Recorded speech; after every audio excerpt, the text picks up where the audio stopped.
B-Boy Bibo.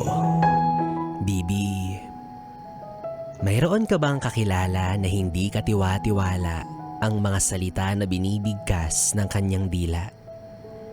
Yun bang sa 100 pangungusap na kanyang binitawan, isa lang ang maituturing na katotohanan?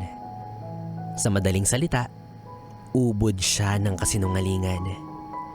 Hindi mo lubos na maintindihan kung bakit nagagawa niyang pagtakpan ang mga bagay na hindi naman kailangan. Hindi mo lubos maunawaan kung bakit hindi na lang niya sabihin ang katotohanan. Kaya madalas, hirap ka nang siya ay paniwalaan. Sa katunayan, iba na ang tingin mo sa kanya. Mas kaya mo na siyang pagdudahan kaysa pagkatiwalaan. Paano ba naman? Sa tuwing kailangan mong malaman ang katotohanan, hindi kanya kayang tignan. Nangangahulugan na siya ay patuloy na nagdadahilan kaya hindi ka kayang sagutin ng diretsahan.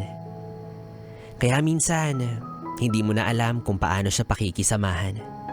Maski ang pakikitungo mo sa kanya ay tila wala na ring katiyakan. Siguro naman, lubos niyang maiintindihan kung tuluyan mo na siyang tutuldukan kung ano man ang meron sa inyong ugnayan.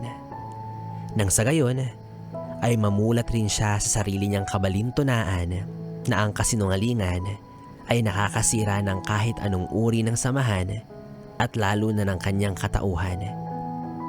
Ika nga, mas madaling bigyan ng kapatawaran ang taong umaako ng kasalanan kumpara sa taong naninindigan sa sarili niyang kasinungalingan.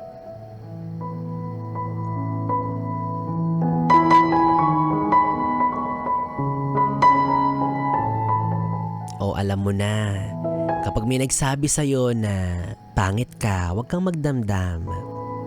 Malay mo sinungaling siya. Yes friend, B-Boy Bibo pa rin ang iyong kapiling para sa ating tuloy-tuloy na BB Time hanggang mamayang 12:00 dito sa 101.1 Yes FM. Solid. Oras natin, 10:36.